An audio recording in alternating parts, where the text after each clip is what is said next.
ಇಂದೇ ಡೌನ್ಲೋಡ್ ಮಾಡಿ ಮತ್ತು ನಿಮ್ಮ ನೆಚ್ಚಿನ ಶೋಗಳನ್ನ ಆನಂದಿಸಿ. ಲಕ್ಷ್ಮಿ, ಭಾವನಾ ಸಿಕ್ಕಿದ್ಲು. ಸಿದ್ದು ಅವ್ರಿಗೆ ಮೇಲಾಯ್ತಂತೆ. ಅಂದ್ರೆ ಅವರು ಜೈಲಿಂದ ಹೊರಗಡೆ ಬರ್ತಾರಂತ. ಹೋಗ್ಲಿ ಬಿಡಿ, ಆ ದೇವ್ರು ಈಗಲಾದ್ರೂ ಕಂಡ್ಬಿಟ್ನಲ್ಲ. ಇನ್ಮೇಲಾದ್ರೂ ಸಿದ್ದು ಭಾವನಾ ಸುಖವಾಗಿ ಸಂಸಾರ ಮಾಡಿದ್ರೆ ಸಾಕು. ಖಂಡಿತ ಲಕ್ಷ್ಮಿ, ನಮ್ಮ ಭಾವನಾ ಬಂಗಾರದಂತ ಹುಡುಗಿ, ಒಬ್ಬರಿಗೂ ಅನ್ಯಾಯ ಮಾಡಿದಂಥವಳಲ್ಲ. ಅಂಥವಳಿಗೆ ಒಳ್ಳೇದಾಗದೆ ಇನ್ನು ಯಾರಿಗಾಗತ್ತೆ ಹೇಳು? ಏನೋ ಅವಳು ಹೋರಾಟಕ್ಕೆ ಫಲ ಸಿಗೋ ಎಲ್ಲ ಲಕ್ಷಣವೂ ಕಾಣ್ತಾ ಇದೆ. ಆ ಭಗವಂತನ ಕೃಪೆಯಿಂದ ನಮ್ಮ ಅಳಿಯಂದ್ರು ನಿರಪರಾಧಿ ಅಂತ ಸಾಬೀತಾಗಿ ಹೊರಗಡೆ ಬಂದ್ರೆ ಸಾಕು. ನಿಜ ರೀ. ಲಕ್ಷ್ಮಿ, ಹಸುವಾಗ್ತಿದ್ಯಾ? ಏನಾದ್ರು ಹೋಗಿ ತಗೊಂಬರ್ಲ? ಬೇಡ ರೀ, ಈಗಿರೋ ಯೋಚನೆಗಳಲ್ಲಿ ನನಗೆ ಹಸುವು ಆಗ್ತಾ ಇಲ್ಲ, ಏನೂ ಸೇರೋದು ಇಲ್ಲ. ನಿಮಗೆ ಹಸುವಾಗಿದ್ರೆ ಏನಾದ್ರು ತಿನ್ಕೊಂಡು ಬನ್ನಿ. ಇಷ್ಟು ನೋವನ್ನು ಮನಸ್ಸಲ್ಲಿ ಇಟ್ಕೊಂಡಿರೋಳಿಗೆ ನಿನಗೆ ಹಸುವಾಗ್ತಿಲ್ಲ ಅಂದ್ರೆ ನನಗೆ ಎಲ್ಲಿ ಹಸು ಬಿಡು. ಬಹುಶಃ ಈ ನೋವು ಆಲೋಚನೆಗಳೇ ನಮ್ಮ ಹೊಟ್ಟೆಲ್ ತುಂಬ್ಕೊಂಡ್ಬಿಟ್ಟಿದೆ ಅನ್ಸುತ್ತೆ. ಅದಕ್ಕೆ ಹಸುವಾಗ್ತಿಲ್ಲ. ಏನ್ರಿ, ನಾವು ಮನೆ ಬಿಟ್ಟು ಬಂದು ತಪ್ಪು ಮಾಡಿದ್ವಿ ಅಂತ ನಿಮ್ಗೇನಾದ್ರೂ ಅನ್ನಿಸ್ತಾ ಇದೆಯಾ? ಯಾಕಾಗ ಹೇಳ್ತಾ ಇದೆಯಾ ಲಕ್ಷ್ಮಿ?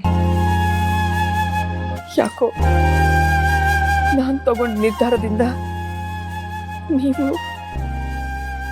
ಈ ಸ್ಥಿತಿಗೆ ಬಂದ್ರಲ್ಲ ಅಂತ ಮನ್ಸು ಕೊರಿತಾ ಇದೆ. ಖಂಡಿತ ಇಲ್ಲ ಲಕ್ಷ್ಮಿ. ಮಕ್ಕಳಿಂದ ದೂರ ಬದುಕಬಹುದು, ಆದ್ರೆ ಸ್ವಾಭಿಮಾನ ಬಿಟ್ಟು ಬದುಕಕ್ಕಾಗಲ್ಲ ಲಕ್ಷ್ಮಿ. ಇದೇನು ಹೊಸ್ತಾ?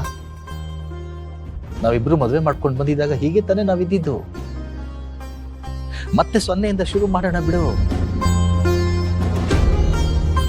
ನೀನ್ ನನ್ನ ಜೊತೆಲಿದ್ರೆ ಎಂಥ ಕಷ್ಟನೂ ಎದುರಿಸ್ತೀನಿ ಲಕ್ಷ್ಮಿ. ನಿಮ್ ಈ ಗುಣನೇ ರೀ ನನಗಿಷ್ಟ ಆಗೋದು. ಬೇರೆಯವರು ನಿಮ್ ತಟ್ಟೆಯಿಂದ ಒಂದು ತುತ್ತು ಅನ್ನ ಕಿತ್ಕೊಂಡ್ರು ಸ್ವಲ್ಪನೂ ಕೋಪ ಮಾಡ್ಕೊಳ್ಳಲ್ಲ, ಬೇಜಾರು ಮಾಡ್ಕೊಳ್ಳಲ್ಲ. ನನ್ನ ಪಾಲಿಗೆ ಬಂದಿದ್ದು ಇಷ್ಟೇ ಅಂತ ಸಂತೋಷವಾಗಿದ್ಬಿಡ್ತೀರ. ಈ ನಿಮ್ಮ ಗುಣಕ್ಕೆ ನಾನು ಏನ್ ಹೇಳಿ? ನಿನ್ನ ತ್ಯಾಗದ ಮುಂದೆ ಇದೇನೂ ಅಲ್ಲ. ನನ್ಗೋಸ್ಕರ ಅಣ್ಣ, ಅದಕ್ಕೆ ಅಪ್ಪನ್ನೆಲ್ಲ ಬಿಟ್ಟು ಬಂದೆ. ನೀನ್ ಮನಸ್ಸು ಮಾಡಿದ್ರೆ ಅರಮನೆ ತರದಲ್ಲಿ ಇರ್ಬೋದಿತ್ತು. ಈಗ ನೋಡು, ನನ್ನ ಜೊತೆ ಬಂದು ಹಿಂಗ್ ಬದುಕ್ತಾ ಇದೀಯಾ. ನಿನ್ನ ತ್ಯಾಗದ ಮುಂದೆ ನಂದೇನ್ ಮಹಾ ಬಿಡು ಲಕ್ಷ್ಮಿ. ನನ್ಗೇನ್ ಹಾಗೆ ಅನಿಸ್ತಾ ಇಲ್ಲ. ಕಷ್ಟದಲ್ಲಿ ನನ್ನ ಜೊತೆ ಭಾಗಿಯಾಗಿದ್ದೀರಾ, ಸುಖದಲ್ಲಿ ಪಾಲ್ದಾರಾಗಿದ್ದೀರಾ. ನಾನೇನೇ ಹೇಳಿದ್ರು ನನ್ನ ಮಾತನ್ನ ಪ್ರೀತಿಯಿಂದ ಕೇಳಿದ್ದೀರಾ. ನನ್ನ ಜೊತೆ ಹೆಜ್ಜೆಯಲ್ಲಿ ಹೆಜ್ಜೆ ಇಟ್ಟಿದ್ದೀರಾ. ಇದಕ್ಕಿಂತ ನನಗಿನ್ನೇನ್ರಿ ಬೇಕು? ಆ ದೇವರು ಯಾವಾಗ್ಲೂ ನಮ್ಮಿಬ್ಬರನ್ನ ಹೀಗೆ ಜೊತೆಯಾಗಿಟ್ಟಿರ್ಲಿ ಅಂತ ಕೇಳ್ಕೊಳ್ತೀನಿ. ಬೇರೆ ಏನು ಬೇಡ.